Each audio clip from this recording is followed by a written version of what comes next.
Hey guys, how's it going? I'm still in zombie mode. Haven't got much sleep in the last 3-4 days. I hope to be cutting wood tomorrow. The Neotec is back together and running. I just got done going out and killing a chain on it. I didn't, not sure what happened to my footage. I'm showing the port work on it. Got all foobarred. Not sure what happened. But I'm not going to take it back apart to show you the porting on it. I can show you on this one. I'm going to find a pointer here. I cut the chamber like I did on this one. I cut the base. I've not cut the base on this one yet, but that one is cut. And I cut it off where there ain't even no taper left no more. And then I just left it dual port. I didn't put no fingers or nothing in it. And I went the more conventional way of porting, I guess. Well, a lot of porters take this style and they come in on an angle.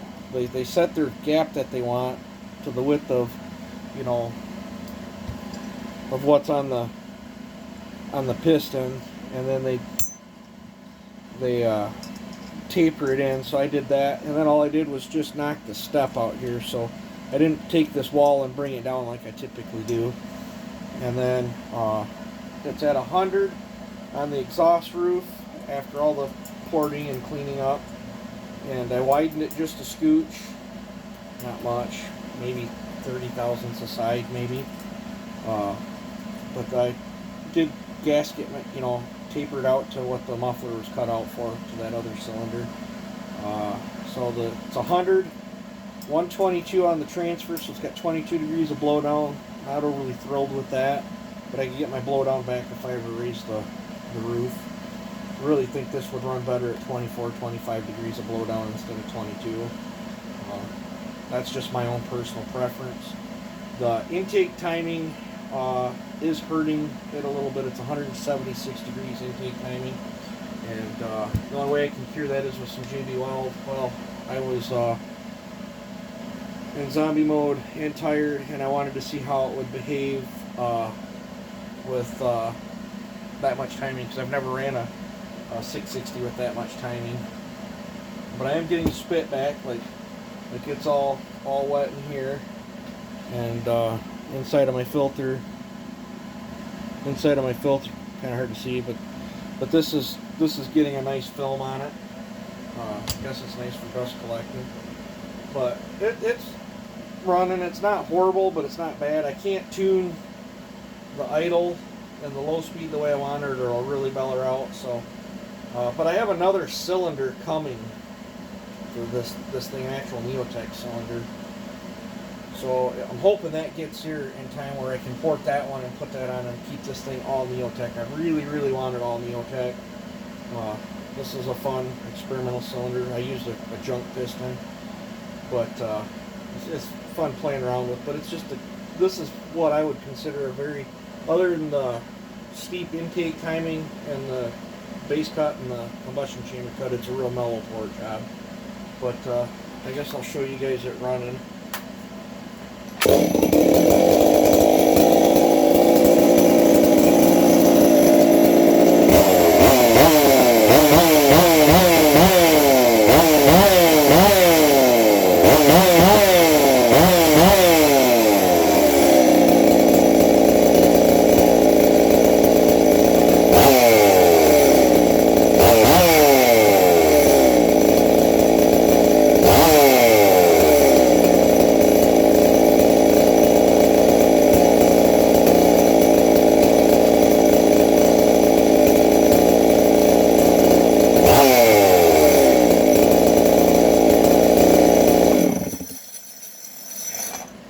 I don't know if you can see that, but if I hold my hand there and blip the throttle, it puts fuel all over my hands. And that's solely, well, these spit back a little bit from the factory, but not quite that bad. That's why they got that plastic spit back catcher, so you saturate your air filter. But I think this would have a lot better throttle response with 160 to 168 degrees of intake timing. So I don't know. at least it's running. I can, if all else fails with the time crunch that I'm on, at least I can play with it down there. Probably ain't gonna win nothing. Try to do the slowest one there actually. It does not. This does not pull chain nowhere near like that first one, that very first time I ported it. I was much happier with that first time, even though it didn't put up big numbers on the dyno. It was very broad banded and would pull a 10-pin rim. I doubt this will pull a 10-pin rim, but I mean, I went out, cut on the pile with it until I started getting powder, and it's that wood's so dirty out there, so I called it quits. Figured it was a pretty good heat cycle for it, but hoping the other cylinder comes in time, and I will be able to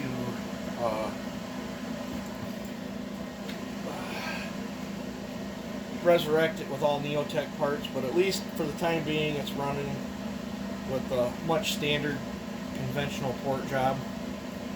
It's not nothing what I would call over the top by any means. So I'm going to throw the cover back on it.